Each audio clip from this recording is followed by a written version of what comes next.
আসসালামু আলাইকুম সুপ্রিয় দর্শক, আপনাদের ভালোবাসায় আসলাম এক সুন্দরী আপুর কাছে আমরা সুন্দর জীবন কাহিনী। আসসালামু আলাইকুম। ওয়ালাইকুম আসসালাম। আপু কেমন আছেন? আলহামদুলিল্লাহ ভালো, আপনি ভালো আছেন? জি আলহামদুলিল্লাহ, আমি ভালো আছি। তো আপু আপনার নামটা যেন কি? আমার নামটা সোনিয়া। Sania, home district? নাওগাঁ। নওগাঁ। হুম। ও আচ্ছা। তো আপনার পরিবারে কে কে আছে? আমার পরিবারের মা আছে শুধু। মা আছে না? হুম। তাহলে আপনাদের পরিবারটা কীভাবে চলে? আপনার বাবা নেই? আমার বাবা নাই, বাবা মারা গেছে। পরিবার চলে, আম্মু কাজ করে বাসা বাড়িতে, ওই টাকা দিয়েই চলে। ও আচ্ছা। তো আপনি কিছু করেন না? না, আমি কিছু করি না। ও। তো আপু মূলত এর আগেও তো আপনি দুইটা আমাদের এখানে ভিডিও দিয়ে গেছিলেন, তো আপনি কি এখনো কোনো সাড়া পাননি? না, সারা পাইনি এখন। ও এখনো সাড়া পাননি। এতে কাদেরকে দায়ী করেন? আমাদেরকে দায়ী করেন নাকি আপনার ভাগ্যকে দায়ী করেন? আমি মনে করি আমার ভাগ্যই খারাপ। ও আচ্ছা। এতে এইরকম মন মানসিকতা কেন করছেন যে আপনার ভাগ্য খারাপ? ভাগ্য অবশ্যই হয়তো বা আপনার জন্য যে ছেলেটা আপনার কপালে আছে সে এখনো আমাদের এখানে নখ দেয় নাই, বিদায় আপনি এখনো সাড়া পান নাই।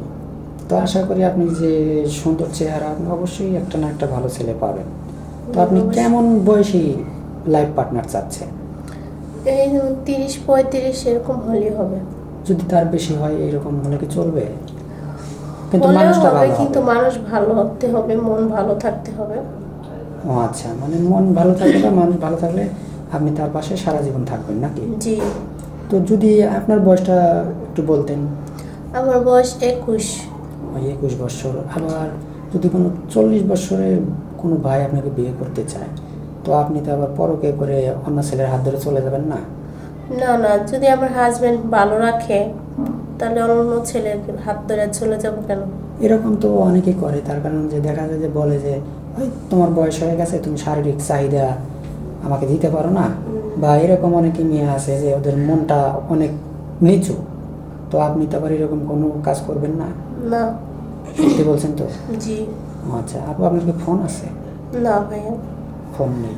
ফোন কিভাবে থাকবে? মা চাকরি করে, কাজ করে বাসা বাড়িতে, যে টাকা পায় ওই টাকা দিয়ে সংসারই চলে না, তো ফোন কিভাবে চালাবো? ও আচ্ছা। তো আমাদের নাম্বার দেওয়া থাকবে, মানে চ্যানেল কর্তৃপক্ষের নাম্বার দেওয়া থাকবে। তো আপু আপনি লেখাপড়া কতটুকু করছেন? লেখাপড়া 8 পর্যন্ত পড়ছি। 8 পর্যন্ত লেখাপড়া করছেন। নামাজ কালাম কি পড়েন? হ্যাঁ, অবশ্যই। ও আচ্ছা। আপু আপনি উচ্চতা কতটুকু? 5 ফুট 2 ইঞ্চি। 5 ফিট 2 ইঞ্চি। ও মাসাল্লাহ।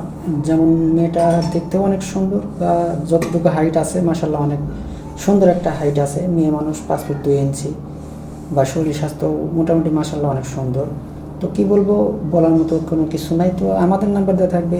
কারো জীবন কাহিনী 2-4-5 মিনিটে শেষ করা যায় না। ভালো থাকবেন, সুস্থ থাকবেন, এগুলো শেষ করছি। আল্লাহ হাফেজ।